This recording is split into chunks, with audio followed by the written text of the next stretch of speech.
Which came first, the chicken or the egg? Oh wait, it was Drake and Josh. The Sweet Life of Zack and Cody and Drake and Josh are two completely iconic shows. Everybody loved both of them, and while some liked more than others, it was hard to deny how good they both were. But we'll dive into that in a minute. I want to talk about this ongoing feud of which show is better, The Sweet Life or Drake and Josh, and how similar are they really? On the surface, I thought that they were really similar, down to the personality, down to the plot lines, but upon doing some more research, I realized that these are almost completely opposite shows. They take the same concepts and the same characters, but do it completely separately. And I'm sure you guys have thought about this before, but you know what? I want to break it down in an organized way. So let's get into everything that makes Drake and Josh and Sweet Life of Zack and Cody completely unique. What's up, everybody? It's Johnny 2000 coming at you with 2000s media from TV, movies, video games, and so much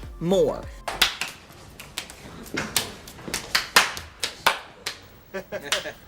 Okay, before we compare these legendary duos, let's talk about how their shows kind of came to be. Drake and Josh came out in 2004 from Nickelodeon, coming from the mind of Dan Schneider, who already built a reputation for the hit teen sitcoms like All That and The Amanda Show. It was kind of a spin-off of sorts, taking two standout actors, Drake Bell and Josh Peck, created a new series around their chemistry. It was already known for its wacky, over-the-top humor, and Drake and Josh kind of fit right into the mold, focusing on slapstick comedy, exaggerated reactions, and unpredictable situations. Now, if we're talking about actual airing, which we're not, Drake and Josh premiered on Nickelodeon January 11th, so it's a Capricorn. Meanwhile, The Sweet Life of Zack and Cody debuted later on Disney Channel, March 18th, 2005. Nickelodeon had already established itself as this dominant force in live-action sitcoms. Disney was expanding on its own original sitcom lineup, already having Lizzie McGuire and Even Stevens. Sweet Life was just like a new air, like a luxurious hotel that leaned into Disney's mixture of wholesome, family-friendly humor and situational comedy. Unlike Drake and Josh, which was more about step brothers adjusting into this new family, Sweet Life kind of focused on the twin brothers navigating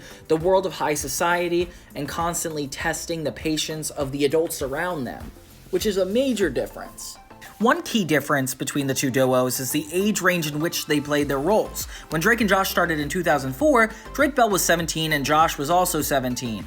But by the time the show ended in 2007, they were both 20. They both played teenage stepbrothers, but their age difference allowed them to mature on the show, making later seasons feel more like a transition into young adulthood. Meanwhile, The Sweet Life of Zack and Cody started in 2005 at just 12 years old, and the show ended in 2008, ending them at 15 when it wrapped. They continued their characters into The Sweet Life on deck, but that's still not the show we're counting. This means that Zack and Cody's characters felt more youthful and mischievous compared to Drake and Josh, who were navigating more teen to young adult issues by the end of their show. And Zack and Cody were just barely hitting high school. Zack and Drake are pretty similar in that they both love adventure, taking risks, and rely on their charm to get out of trouble. They're natural troublemakers and like to bend the rules. But there is a key difference. I think Zack is mischievous and thrives on pranks, but Drake is focused on having fun and focusing on his music career, and he's just kind of more ignorant than anything. Zack is a troublemaker because he enjoys it, and Drake is more carefree and doesn't necessarily seek out trouble, letting things come to him. Meanwhile, Cody and Josh might both be the smart ones in their duos, but they go about it in like completely different ways. Like Cody is calm, logical, and methodical. He enjoys learning and is usually pretty level-headed. Josh, on the other hand, is more expressive. He also tends to let his emotions take the wheel. He could be like loud. He has like a bit of a wacky side more than Cody ever could. And Cody is naturally intelligent and curious, but Josh has to work extra hard to prove himself. Nobody really understands Josh's worth. He usually gets the short end of the stick, and I don't see people treating Cody as terribly as people treat Josh when we compare the two. I feel like that's also the difference with the network. Teen Nick is very cynical and likes to poke fun at people's personality traits. They focus on a lot more of the rebellious nature of these teen sitcoms, while The Sweet Life is focusing more on the camaraderie of the characters and kind of having them get through things. Like, you'll never see a Sweet Life of Zack and Cody episode end on them in an argument or something not being resolved, or such as a Teen Nick show would be, you know?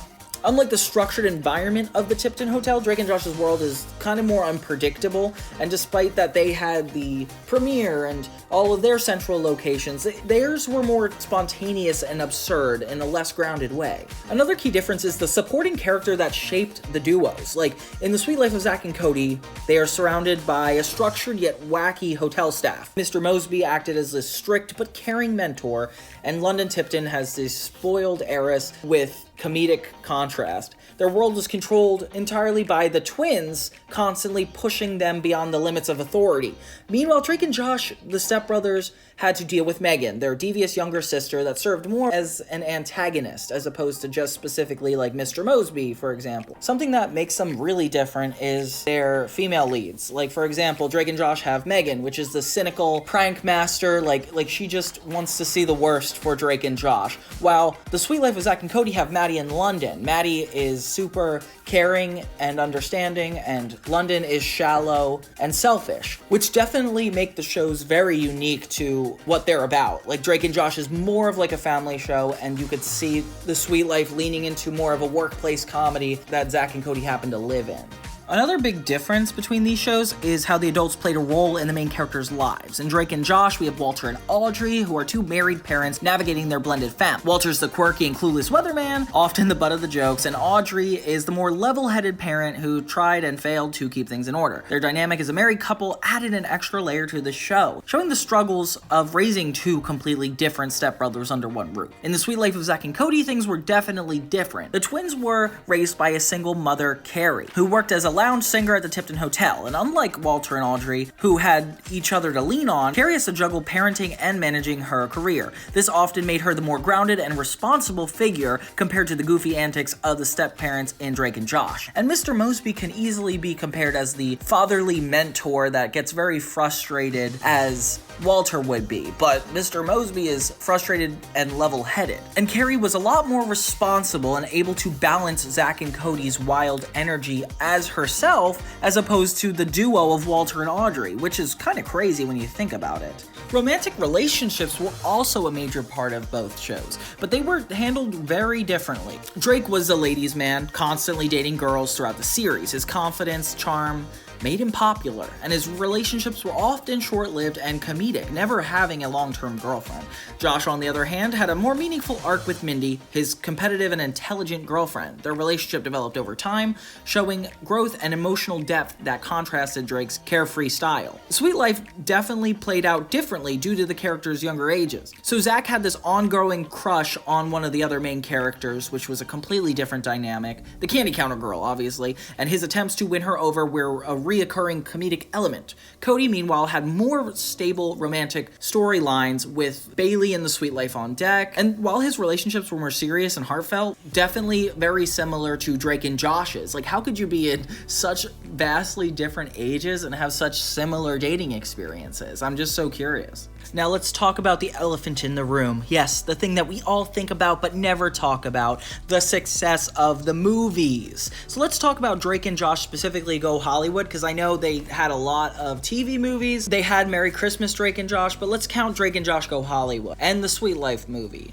So both duos took their adventures beyond the TV screen into their own movies, and while Drake and Josh did it a lot more frequently than the Sweet Life did, it's really interesting how they compared. Like, Drake and Josh Go Hollywood saw the brothers accidentally sending Megan on a flight to LA, leading to a wild, action-packed adventure involving mistaken identities and an international crime ring. The film expanded on the show's humor and high-energy chaos, taking away the laugh track and making it feel like a really good feature film event. Meanwhile, the Sweet Life movie took a different approach. Zack and Cody were a part of some futuristic scientific experiment that linked to their minds, leading into intense twin telepathy and secret agent-like mission. Unlike the Drake and Josh movie that stayed grounded in comedy and real-world antics, The Sweet Life embraced a more sci-fi and adventurous theme, pushing the twins into an unfamiliar and dramatic storyline. And trust me, if we had to put them together, I definitely think the Sweet Life movie stunk. And whether or not I thought the Drake and Josh movies were good, it's just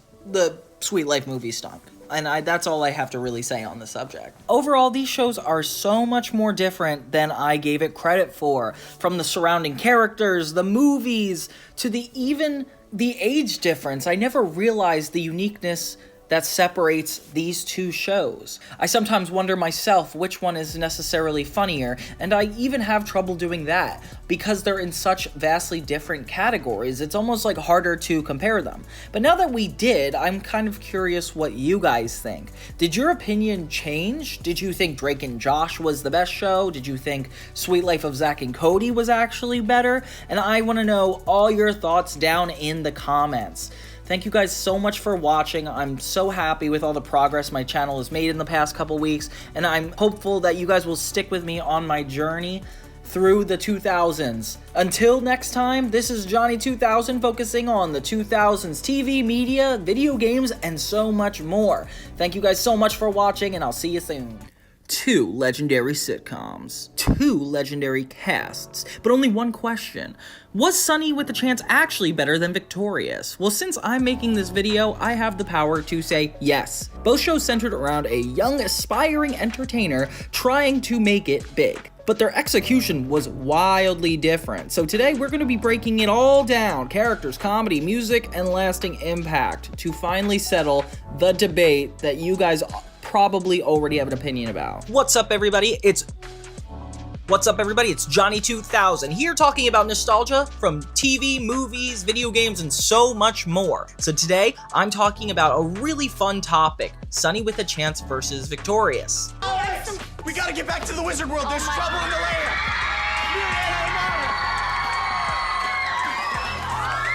Okay, so let's start with how these shows came to be. Sonny with a Chance premiered in 2009 on Disney Channel, starring Demi Lovato as Sonny Monroe, a small-town girl who lands a dream role on So Random. This is a fictional comedy show with sketches, and it was Disney's take on the behind-the-scenes world of TV production, packed with TV humor, rivalries, and showbiz drama. Meanwhile, Nickelodeon had Victorious in 2010, another Dan Schneider show. It was Victoria Justice as Tori Vega, who was a regular high schooler who suddenly finds herself in an elite performing arts school, Hollywood Arts. And unlike Sonny with a Chance, Victorious leaned heavily into the music, the performance-based comedy, and teen drama, showcasing original songs and musical numbers. And while Sonny with a Chance did that, they just didn't really lean in it that much. Let's talk about Sonny Monroe versus Tori Vega. So they were both newcomers throughout this elite entertainment world, but their personalities couldn't be more different. So Sonny was played by Demi Lovato, energetic, ambitious, and always looking for ways to improve So Random, the show that they did, and to prove herself as a comedian. Her optimism made her the odd one out, and especially against her diva-like rival, Tawny Hart. Tori, played by Victoria Justice, had a different struggle. She wasn't just proving herself as an actress, but also as a singer and performer. Unlike Sonny, who had clear comedic skills, Tori's biggest strength was her adaptability, often finding herself thrown into ridiculous situations and forced to perform on set. But I was always a Sonny with a Chance fan. Maybe as somebody who really likes comedy, it was more relevant to me, and Sonny Monroe was just, I guess, a really quirky, funny character, and I feel like Tori Vega wasn't as funny in my opinion. So Sonny had Tawny, and Tori had Jade. Both shows had strong supporting characters, but the way they were used was completely different. Tawny was a little ditzy, self-centered, yet a hard worker. She never would side with Sonny, but she would never necessarily be against her, kind of like Jade. Jade is a little sadistic, conniving, and she has a lot of weapons in that series. And I think she's admitted to straightforward having it out for Tori, which is a lot more scary than Tawny. I feel like Jade is definitely funnier because her jokes are just so outlandish, but Tawny is a lot more realistic and actually likable, so I'm having a trouble deciding which one I would rather watch. Now let's talk about the communities in each show. In Sonny with a Chance, the supporting cast were all part of So Random. So they were sketch comedians first, characters second. There was a group dynamic and needing to work together in order to get stuff done. There's Tawny, Nico, Grady, and Zora. They were like a weird, but they were hilarious. Their humor revolved around slapstick, over-the-top sketches, and showbiz satire. And in Victorious, we have the side characters with their own artistic talents, like Andre, who was a songwriter and musician, Robbie the ventriloquist, Jade the goth actress, and Kat, who was like the lovable but clueless singer. Oh, and Beck, who was a really cool actor. The comedy came from their contrasting personalities rather than the outright sketch comedy, and the show focused more on the high school drama than actual performances. And it's interesting because in Tori's world, it's almost as if they're pitted together to each establish their own individual careers, making it more of independence versus one another, while Sonny with a Chance was more focused on the group camaraderie. And Disney was just doing such a good job at making characters more genuine and making the intentions of them make a lot of sense, while Victorious's third and fourth season really went off the rails in terms of plot structure. And while Demi Lovato left after the second season, it's fair to say they had pretty close to the same amount of episodes. Like Sonny with a Chance had 47, and I think Victorious had somewhere around this number, I guess. But which show was like actually funnier? Humor-wise, Sonny with a Chance leaned into Disney Channel's exaggerated slapstick style, and Victorious had a more sarcastic and absurdist, sometimes even meta sense of humor. Sonny with a Chance had full-on sketches within the show, like a mini SNL for kids, and Victorious relied on like quirky one-liners, awkward, often cringe-worthy interactions between its characters, and just a lot more cynicism. If you like more grounded but somewhat over-the-top humor, Sonny with a Chance was definitely your show, but if you're more sarcastic and have a more like twisted mind, definitely Victorious delivered for you. I feel like my favorite episode of Victorious is the season 1 episode where they make the movie at Hollywood Arts based on their lives. Like, I don't know why. Oh, a film by Del Squires, that's what it's called. It's really funny, and I love it when TV shows make a show about making a film. They just did it on Ed, Edd n Eddy, and I love that concept. Just because it's funny watching people be fake, I guess. Meanwhile, Sonny with a Chance, I loved Falling for the Falls, Sonny with a Secret. I just have countless favorites. Then let's talk about the music. One of the biggest differences between these shows. So Victorious was designed around musical performances, performing the songs like Freak the Freak Out, Begging on Your Knees, Take a Hint, which I hate, giving the show a built-in pop star appeal. On the other hand, Sonny with a Chance was not music-focused, and although Demi Lovato was powerhouse singer, the show itself never really revolved around music the way Victorious did.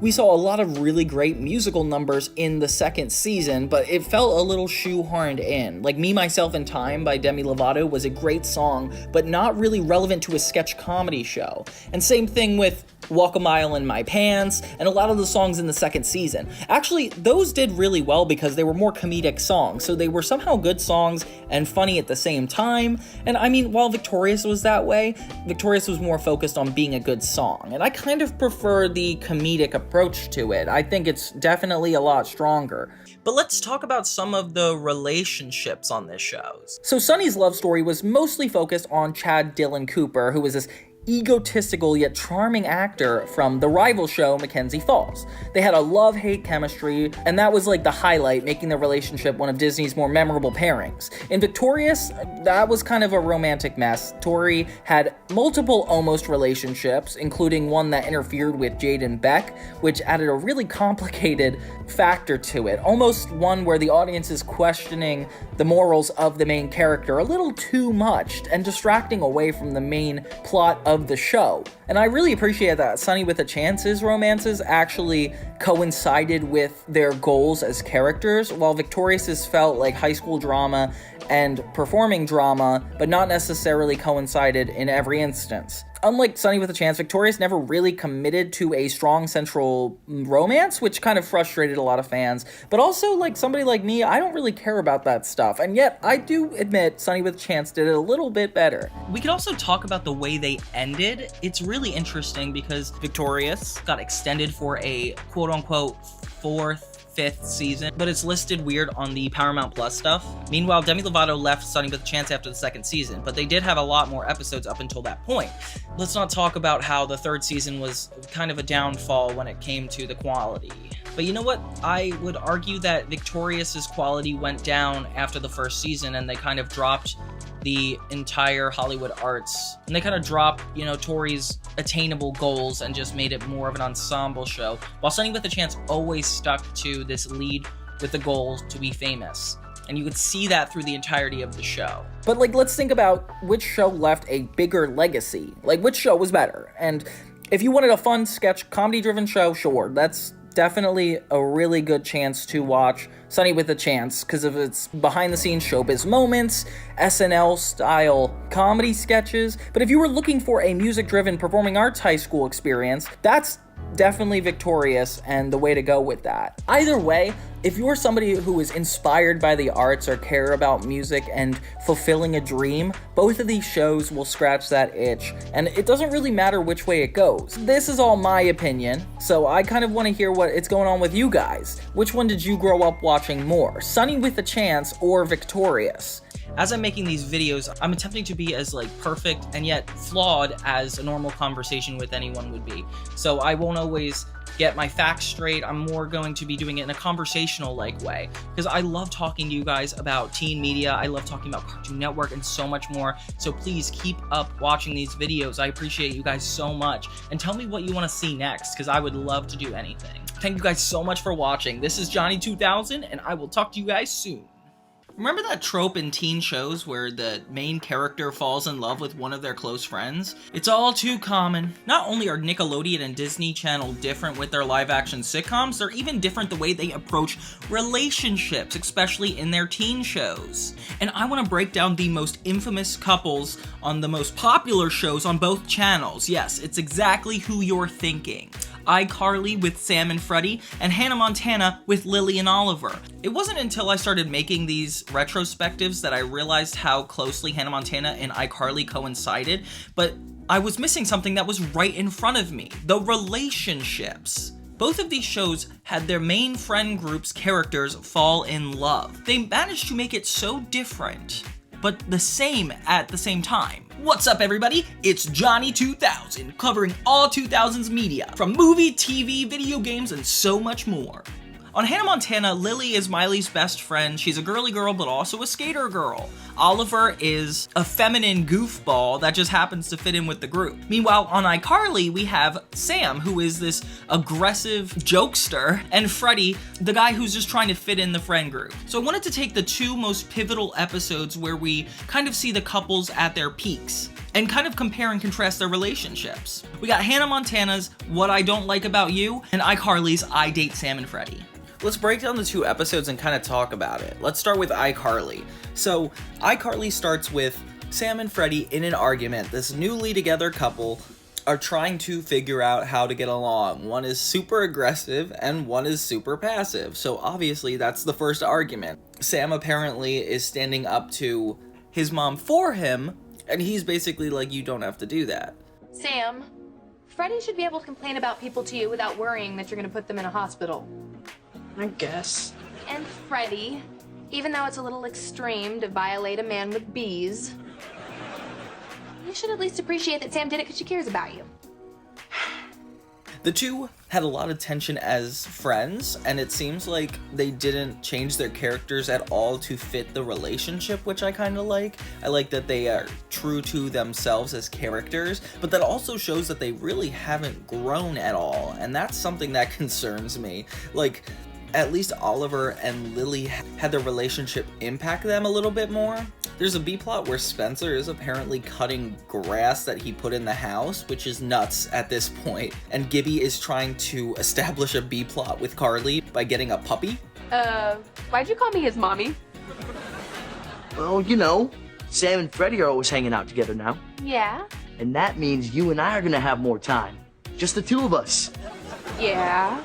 So I figure sharing a dog will give us something to talk about. No. Meanwhile, Freddie and Sam keep coming at Carly with a new problem. Pay the man. No!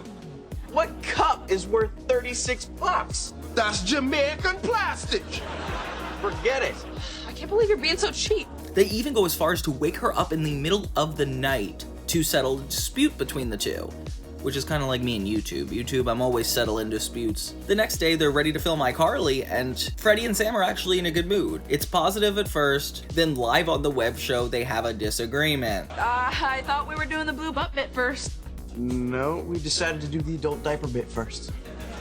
You never think I'm right. You never respect my opinion. Which is super funny. It's like the internet culture of like seeing a little bit too much, which is kind of fun. I like that it interrupts the web show. It shows that it's such a problem that it actually bleeds into her real life, which the Hannah Montana episode doesn't really do. So Freddie and Sam actually attempt to go on a date themselves, but they bring Carly and have her sit at the back of the restaurant.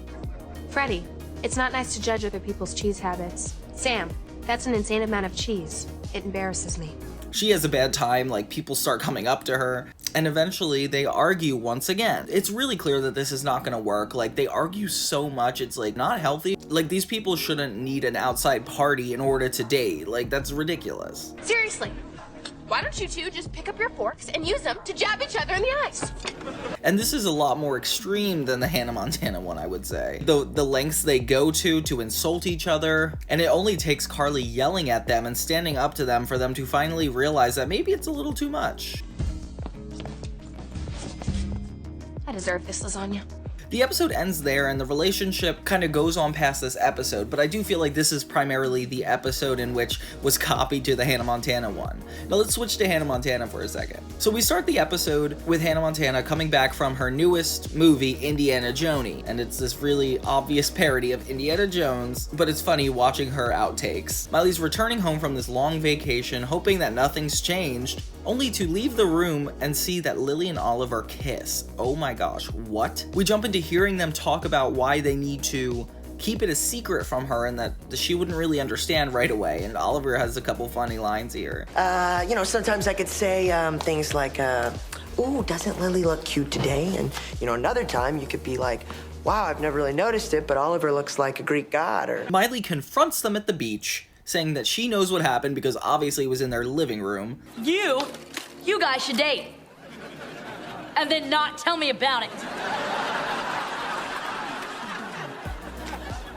I think she knows. And they pretty much admit to it right away. See, this is where it's a little bit different than iCarly. Like, iCarly happened over the course of a couple episodes, but Miley found out they're together, already are approaching them about it, and this actually leads into the disagreement. So seriously, you think Radiohead is better than Coldplay? Radio play, cold head. The main thing is, you guys are together, right?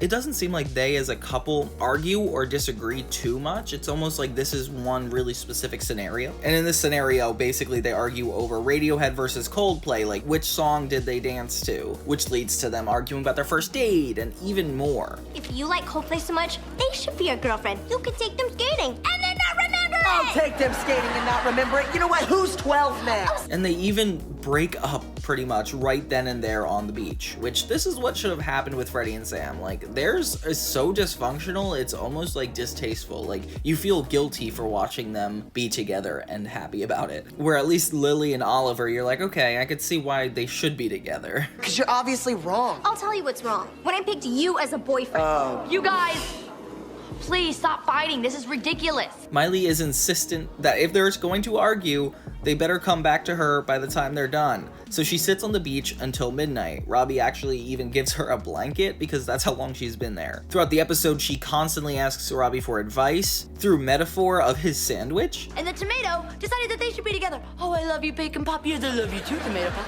And then the lettuce decided to finally come back home, and they start arguing. Oh, bacon. Oh, tomato. Oh, no. And then I'm the lettuce, I get in the middle. And keeps destroying it every chance she gets. And this is the part that's the most like iCarly. So Lily and Oliver are sitting on separate tables at the beach, insisting Miley chooses them as her best friend. She goes to Lily first and says that she chose her, but should probably apologize to Oliver because he deserves at least that. Then she goes to Oliver and says that she chose him and was just apologizing to her about it because she deserves that. Wow. You really did pick me, over your best girlfriend? Man. I must be awesome. So she basically told both of them that she's choosing them over one another. Meanwhile, the subplot is Jackson trying to get into college. He wants to go to Santa Barbara, so he has this interview that's about to happen at the house. So to look really good, he tries to make it look like he started a nonprofit for children, which is very specific. I would kind of believe that. Cheryl Hines is a guest star in this episode, and she comes to interview Jackson. Robbie has a guilt talk with him to make sure that he doesn't actually go through with it, and it works. Jackson admits to the woman that he's been lying about all his good deeds. And she's basically like, yeah, you're not getting into college. Like, you expect them to be like, okay, yeah, you're honest, you could definitely do it, but that didn't happen in this one. Later, she asks Oliver to come over, and we're still not really sure what her plan is until they both show up into Miley's house. What are you doing here? She chose me! Miley? She's dressed as Indiana Jones, and I'm uncomfortable. So she plays a video with her playing both of these parts, Lily and Oliver, and showing their argument and why it was like so petty. Yeah, her hair smelled like apples. I like apples. And it's really disturbing to see Miley in these parts. Like, one, as a blonde, that's not Hannah, and two, as Oliver. I don't need to say more than that. This allows them to realize how stupid they've been acting and how important their friendship and relationship is, so they get back together. Unlike Carly's that ended up in a big blowout and her leaving the restaurant with no resolve. I'm sorry. Me too. I missed you, Lollipop. I missed you too, Lily Pop. There's tension in both of the friend groups, with Lily and Oliver commonly disagreeing, getting into arguments, that brother-sister dynamic. And I definitely see that in iCarly with Freddie and Sam. The only difference, Freddie and Sam would never make a good match, because as friends they are so unhealthy. Unlike Hannah Montana, where at least they usually come to a resolution and it's not just one bullying the other. It's similar in the sense that she does shame them. Like, Carly's basically like, well, then you shouldn't be dating at all. And then they realize they should be dating, which is kind of a lackluster ending for that one. Miley actually takes like a positive approach for it, which I think is a little bit more fair. But yeah, it's hard to deny that these episodes aren't super similar. The Hannah Montana episode was released in April 19th, 2009, with iCarly being 2 years later, September 10th, 2011. Therefore, we know who logically went first. We know who factually came first. But yeah, overall, I don't know why iCarly and Hannah Montana overlap so much. Maybe it's just the idea of popularity and fame coming into your social personal life as a teenager. And I guess already doing a teenager show, you're bound to overlap plots just in dating, miscommunications, fights with parents. So I guess it is inevitable that they cross over a lot. If anything, maybe they should have crossed over more, or made an official crossover. No. That would be breaking some cardinal sin that says networks can't cross over. But otherwise, like, what did you guys think? Does it feel like these are essentially borrowing the same plot, or are they different enough to make it fair? I personally think that they are different enough, and I just like comparing and contrasting them because it's like so uncanny that these two shows just happen to be doing the same exact plot. Isn't it so weird to think about the premises both being the main character as the third wheel to their best friend's relationship? And I love seeing how both characters deal with it completely differently. In I Date a Bad Boy, Carly was very shallow in getting over Griffin because of his Beanie Baby collection, while Miley developed a real crush and was just choosing between them. Here, they're given both the same scenario where their best friends are dating, and they both deal with it completely different. Miley comes from a more genuine place because it seems like she's focused on getting them to a healthier place, while Carly is just focused on trying to get them to not fight. Overall, while the iCarly episode is really funny, it doesn't have a resolution. Freddie and Sam seem to argue about everything, which is kind of the issue in their relationship. That makes it really hard to form a bond. While Lily and Oliver only really disagree on one thing, and that's what comes between them. You have a lot more hope for Lily and Oliver because once they get over this slump,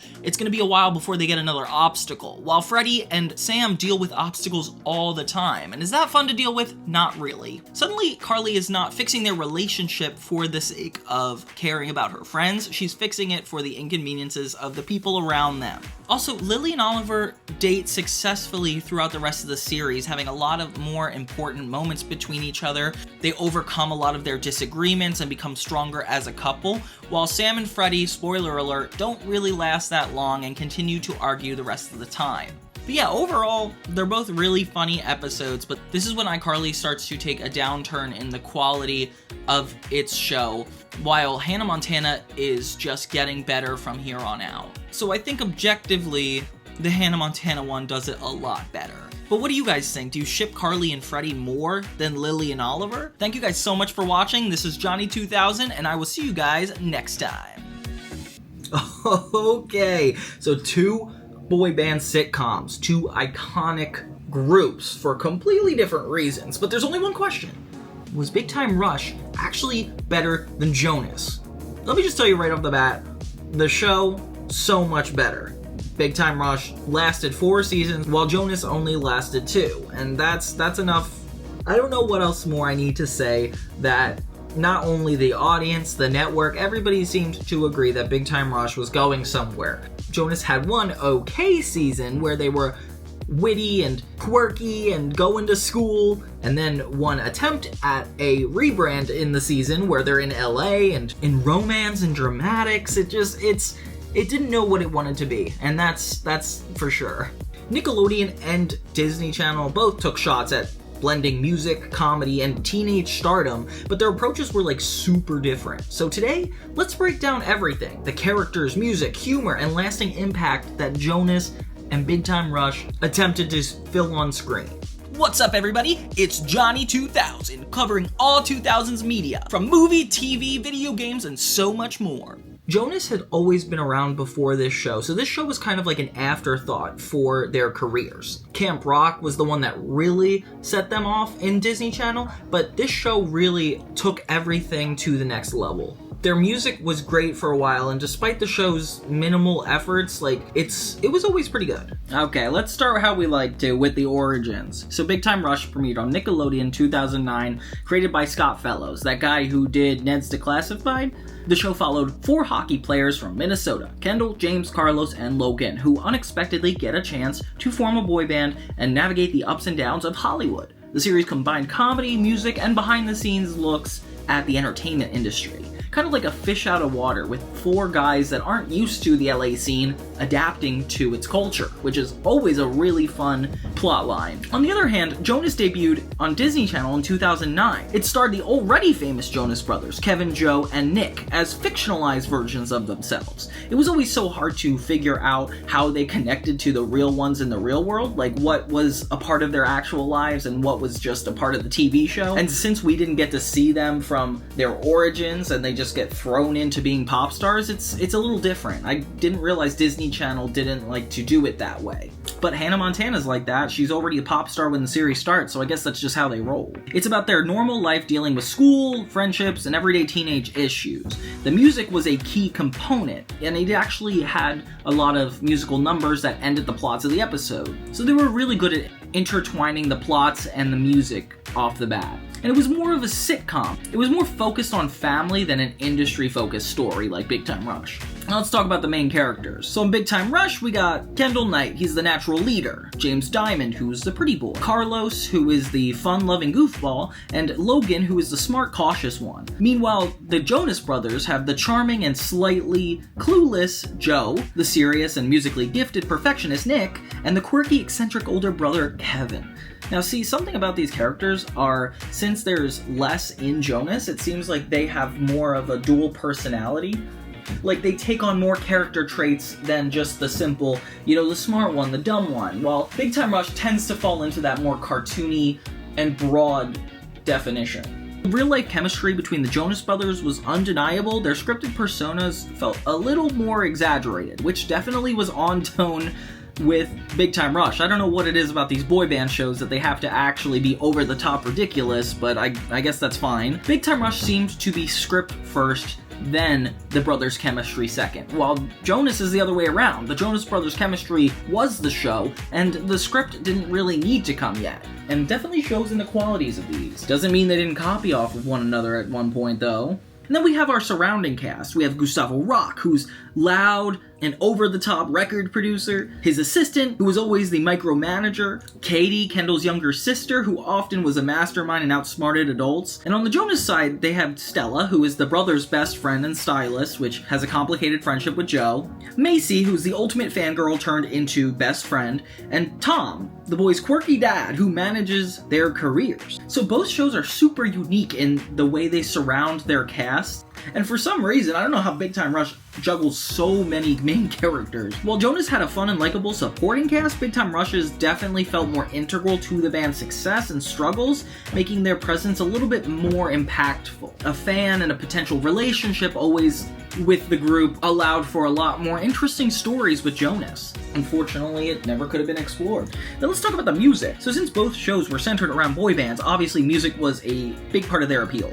Big Time Rush was designed to be a real band within the show. Big Time Rush was designed to be a real band within the show and in real life, with songs like Boyfriend, Worldwide, Till I Forget About You. They were like major hits and some of my favorites. The show definitely blended the performances to the storyline, and the music was just so natural. Jonas, on the other hand, featured music by already established Jonas Brothers tracks, like LA Baby, Keep It Real, like things that they wrote for the show, but it was more so in their band's voice.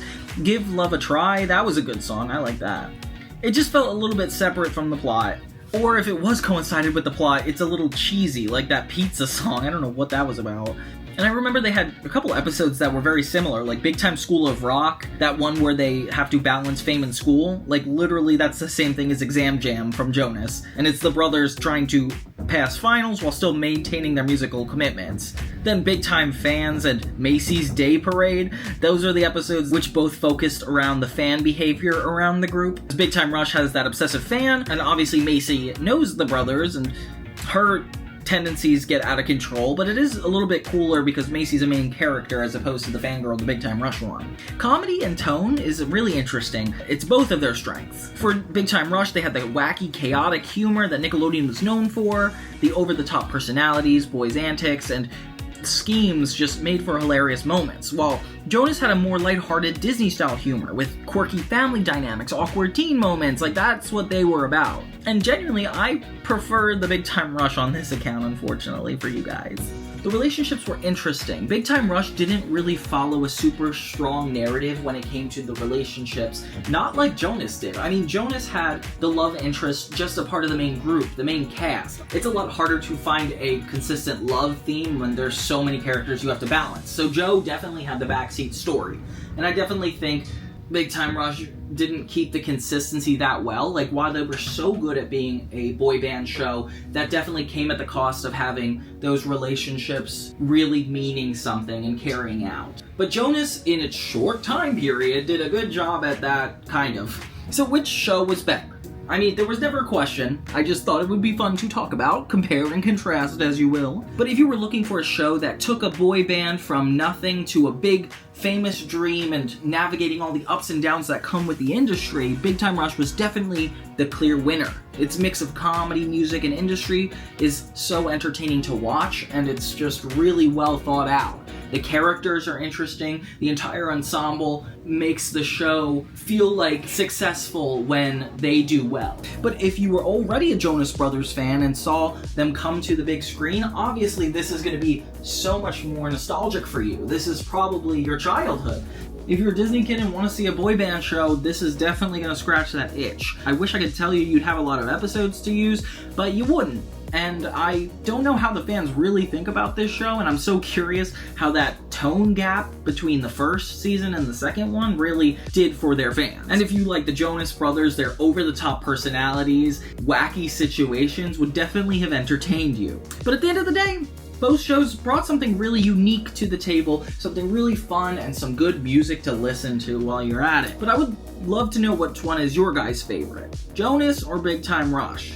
Please let me know in the comments. I personally am a big Time Rush fan. Not only are they good on screen, but they're great performers, and their whole story really grabs me. Unlike Jonas, who has always been a part of my childhood, but I've never quite been reeled into the show in a way a Jonas fan would be. And I definitely think they could have done better. Like, if they really leaned into what it took to be a band in a more ugly sense, you know, like the obstacles, but it never really got the chance to grow or inevitably become the better show anyway, so it's not really like it had a chance. I definitely think the dynamic is different. Like, having the Jonas Brothers be actually related shows that, like, of course they're gonna have to make up after all these disagreements, but Big Time Rush feels like there's a lot more at stake because they're all just friends. You know, like, they could walk out of each other's lives at any minute, so their bond is a little bit more of a choice than the others. If anything, there's just so much for them to worry about,